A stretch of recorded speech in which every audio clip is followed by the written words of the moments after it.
ये कहानी है आरएमएस टाइटैनिक की, जिसे दुनिया की सबसे बड़ी और सुरक्षित जहाज कहा जाता था। जहाज में उस दौर के सबसे अमीर और प्रतिष्ठित लोग सफ़र कर रहे थे, साथ ही हजारों आम यात्री भी, जो बेहतर भविष्य की उम्मीद में अमेरिका जा रहे थे। 10 अप्रैल 1912 को ब्रिटेन के साउथहैम्पटन से यह जहाज न्यूयॉर्क के लिए निकला था। इस जहाज की खासियत थी कि इसे तकनीकी रूप से इतना सुरक्षित माना गया था कि इसे कभी ना डूबने वाला जहाज कहा जाता था। टाइटैनिक का डिजाइन बेहद भव्य था, जिसमें प्रथम श्रेणी के यात्रियों के लिए आलीशान कमरे, डाइनिंग हॉल और मनोरंजन के सभी साधन उपलब्ध थे। लेकिन इस भव्यता और सुरक्षा के दावे के बावजूद 14 अप्रैल की रात टाइटैनिक एक हिमखंड से टकरा गया, और फिर जो हुआ वह इतिहास की सबसे दर्दनाक घटनाओं में से एक बन गया। 14 अप्रैल 1912 की रात 11:40 पर जब अधिकतर यात्री गहरी नींद में थे, जहाज के सामने एक हिमखंड दिखाई दिया। कप्तान और चालक दल ने इसे टालने की कोशिश की, लेकिन यह प्रयास असफल रहा और जहाज का दाहिना हिस्सा हिमखंड से टकरा गया।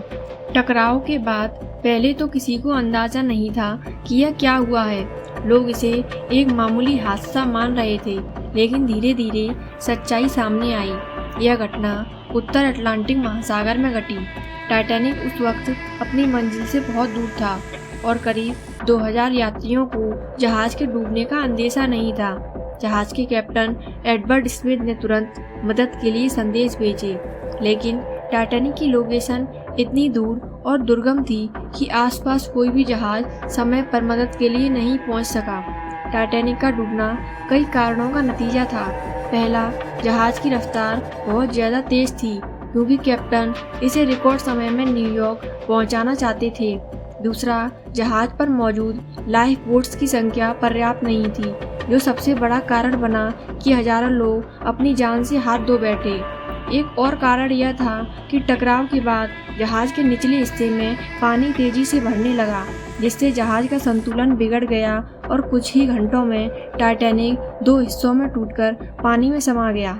टाइटैनिक के हिमखंड से टकराने के बाद जहाज के चालक दल ने तुरंत यात्रियों को सुरक्षित निकालने की कोशिश की, लेकिन इतनी बड़ी संख्या में लोगों को बचाने के लिए पर्याप्त लाइफ बोट्स नहीं थी। सबसे पहले प्रथम श्रेणी के यात्रियों को बचाने का आदेश दिया गया, जिससे दूसरी और तीसरी श्रेणी के यात्रियों के पास बचने का मौका ही नहीं मिला। रात के अंधेरे में ठंडे पानी में जहाज धीरे धीरे डूबता गया और 15 अप्रैल 1912 की सुबह 2:20 पर टाइटैनिक पूरी तरह समुद्र में समा गया। लगभग 15,000 लोग इस त्रासदी में मारे गए। कुछ 100 लोग ही बच पाए, जिनकी जान एक नज़दीकी जहाज ने बचाई। 14 अप्रैल की वह रात बेहद सर्द थी। हिमखंड से टकराने के बाद यात्रियों में हलचल मच गई। लोग भागने लगे। कुछ को भरोसा ही नहीं हो रहा था कि जहाज डूब सकता है। कई माता पिता अपने बच्चों को बचाने की कोशिश कर रहे थे और कुछ लोग अपने प्रियजनों को छोड़ने को तैयार नहीं थे।